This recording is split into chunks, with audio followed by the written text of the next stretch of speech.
है, बड़ा प्राचीन मंदिर है। वैकुंठनाथ जी कृष्ण भगवान का रूप है और कृष्ण का मेरे इष्ट है। मैं मेरे जन्मदिन पर हमेशा कृष्ण भगवान के मंदिर में आता हूँ, आशीर्वाद लेता हूँ। हमेशा जोड़े से आता हूँ। इस बार अकेला आया हूँ क्योंकि मेरी वाइफ की तबीयत ठीक नहीं है।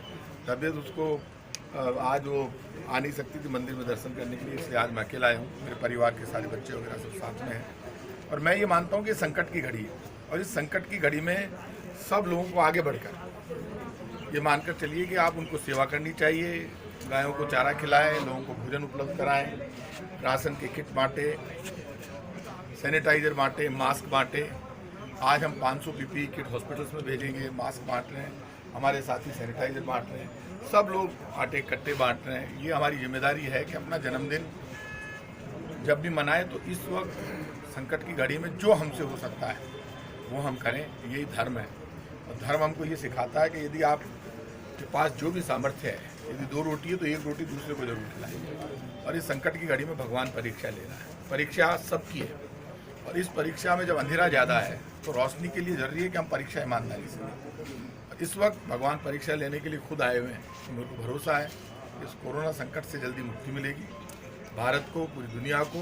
और इंसानियत से बड़ा कोई धर्म नहीं है। मैं लोगों से कहता हूँ हम इंसान बनेंगे तो भगवान मिलेगा।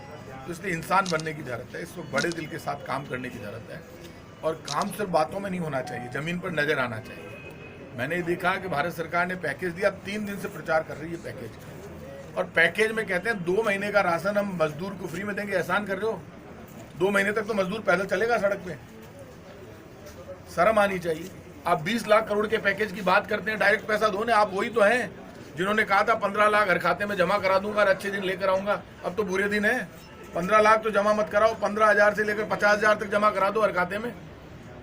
1 वर्ष तक राशन फ्री में दो। 5 किलो गेहूं, 5 किलो चावल प्रति व्यक्ति FCI के गोदामों में सड़ रहा। आप दो ना प्रति व्यक्ति 5 किलो गेहूं, 5 किलो चावल 1 वर्ष तक फ्री में दो। हर राशन कार्ड धारी को, हर आधार कार्ड धारी को, जिसके पास नहीं है उसको भी आप दोगे। गोदाम खाली नहीं होंगे भारत सरकार के।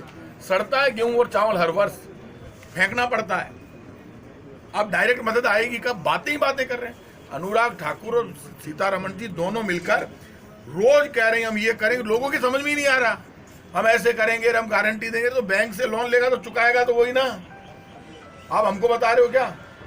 आप डायरेक्ट क्या दे रहे हो? आप तो वही है जो डायरेक्ट मदद की बात करते थे। 15 लाख जमा कराने की बात कही थी आपने। अब तो 15,000 50,000 की बात हो रही है। तो डायरेक्ट पैसा जब तक नहीं मिलेगा मजदूर को रिलीफ नहीं मिलेगा। केंद्र सरकार के एक मंत्री हैं पीयूष गोयल जी, उनके दर्शन मैंने कल किए टीवी के ऊपर। इतने दिन गायब हो गए कोरोना के डर से, सारा डर उन्हीं को था। अचानक आकर झूठ बोलने लगे। केंद्र सरकार कहती है राज्य आपस में इंटरेक्शन बढ़ाए और मजदूर, प्रवासी मजदूरों की समस्याओं का समाधान करे। केंद्र सरकार क्या करेगी? ताली बजाएगी, गट्टे खेलेगी। केंद्र सरकार की जिम्मेदारी थी दिल्ली में कंट्रोल रूम बनाती। कंट्रोल रूम बनाकर 100 अधिकारियों के नंबर जारी होते, पूरे देश के मीडिया में नंबर जारी होते, मजदूरों के पास नंबर होते। केंद्र सरकार पूरे देश में ट्रेनें चला देती फ्री ऑफ कॉस्ट, बड़ा पैकेज राज्यों को देती और खुद मॉनिटरिंग करती, तो राज्यों में झगड़े नहीं होते, तो मजदूर अपने घर पे आसानी से पहुंचे। अचानक जागी है। बार बार कहते हैं थाली बजाओ। बजा दी ना थाली भाई साहब, जान लोगे क्या? खाली थाली बजवा रहे हो। थाली में गेहूं दो, चावल दो, आटा दो, राशन दो। फिर कहा कि दिया जलाओ। पेट में तो आग लगी हुई है, दिया भी जला दिया, फिर भी पेट की आग नहीं बुझाई। थाली खाली बजवाते हैं, थाली बजवाते हैं, रोशनी जलवाते हैं, मैसेज खूब देते हैं, पूरी राजनीति करते हैं, लेकिन देते कुछ भी नहीं है। देश को समझना पड़ेगा। देश के लोगों से मैं अपील करूंगा, ये सावधान होकर सोचो। देश के मीडिया को भी समझना पड़ेगा। लोग सवाल कर रहे हैं राहुल गांधी से, तो राहुल गांधी के पास तो प्रधानमंत्री का पद है नहीं। आश्चर्य, मुझे दुख है, बहस मीडिया में राहुल गांधी के बयान पर हो रही है। प्रधानमंत्री मोदी जी के बयान पर बहस नहीं हो रही कि मोदी जी ने थाली बजवा दी, रोशनी दिया जलवा दिया, लेकिन दिया कुछ नहीं। इस पर बहस नहीं हो रही। बहस रेल मंत्री पर नहीं हो रही, केंद्र सरकार में नहीं हो रही। बहस हो रही है राजस्थान की सरकार, बहस हो रही है बिहार की सरकार, बहस हो रही है यूपी की सरकार। ऐसी डर और दहशत मैंने आज तक नहीं देखी। ये बहस का मायना, सवाल खड़े करना, चाहे कांग्रेस की सरकार हो चाहे बीजेपी की, सामर्थ्य सबसे बड़ा केंद्र सरकार के पास होता है। केंद्र सरकार से कोई सवाल करने वाला नहीं। क्यों भाई? राहुल गांधी बयान दे दो, कहते आज राहुल गांधी ने ये बयान दे दिया और फिर बहस चल रही है चैनल्स के ऊपर। मैं हाथ जोड़ के मीडिया के लोगों से रिक्वेस्ट करूंगा, बहस कीजिए प्रधानमंत्री जी के ऊपर, बहस कीजिए केंद्र सरकार के पैकेज पर, बहस कीजिए उस नारे पर 15 लाख और अच्छे दिन पर। तो लोगों जब प्रेशर में आएगा, मीडिया तो पावर है, जब केंद्र सरकार प्रेशर में आएगी तो लोगों का भला होगा। डरने से, दहशत से नहीं होगा। दुनिया में दो ही सच्चाई है, जिंदगी और मौत। जिंदगी हमको मिल गई, मौत हमारी बाकी है।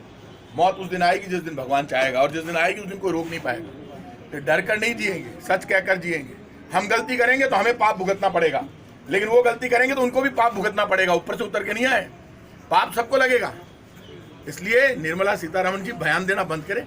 अपमान कर रहे हैं मजदूर। 2 महीने का राशन फ्री में दे देंगे। अरे 2 महीने तो पैदल चलेगा वो, उसका हिसाब कौन देगा? नंगे पांव चल रहे हैं, जगह जगह हमारे कार्यकर्ता चप्पलें पहना रहे हैं उनको। आप कह रहे हो हम तो रेले लेकर बैठे हैं। रेले तो आप रोक कर बैठे थे। रेल आपके अंडर में है, पूरी खजाना आपके अंडर में। आप 1,10,000 करोड़ रुपए एक झटके में कमा गए। 12% पेट्रोल पे, 13% डीजल पर एक्साइज ड्यूटी बढ़ाकर केंद्र ने सस्ता नहीं किया, क्योंकि क्रूड ऑयल तो सस्ता हो गया पूरी दुनिया में। 1,10,000 करोड़ रुपए जो आपके पास, वो डायरेक्ट ही खाते में डाल देते ना लोगों के, गरीब के, मजदूर के, मीडियम क्लास, वही डाल दो जो अभी कमाए आपने। आप तो घुमा फिरा कर कह रहे हैं इसमें ऐसा करेंगे। लोगों के समझ में नहीं आ रहा ये कौन सा पैकेज। और ये और कह रहे हैं जो 8 लाख करोड़ हमने खर्च कर दी वो अलग है। वो क्या है? वो तो रेगुलर पैसा जो आप राज्यों को देते हो। आपने अलग से कोरोना को लेकर 1 रुपया किसी भी राज्य सरकार को दिया नहीं। 60 लाख लोगों के लिए मुख्यमंत्री अशोक गहलोत को, राजस्थान की सरकार को 21 रुपए किलो में गेहूं खरीदना पड़ रहा है। इससे बड़ा दुर्भाग्य कुछ हो सकता है? आप फ्री में गेहूं देते। पैसा वो होता है जो डायरेक्ट मिलते हुए लोगों को नजर आए। मैं इतना कहूंगा, केंद्र सरकार को सबक लेना चाहिए, लोगों की मदद करनी चाहिए। और केंद्र सरकार इस संकट की घड़ी में मदद नहीं कर सकती तो मान लेना ये केंद्र सरकार किसी के लायक नहीं है। ना इनको दर्द है, ना इनको जनता से कोई मतलब है, ना और कोई लेना देना। अरे भैया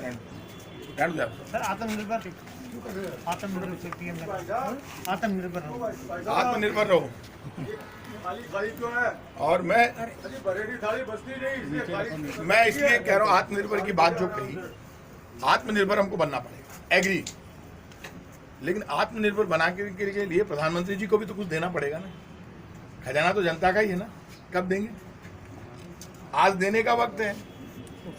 ये मुख्यमंत्री अशोक गहलोत ने भी कहा कि हमें हमारे पांव पर खड़े होने की आदत डालनी पड़ेगी राज्यों को। क्यों बोल रहे हैं?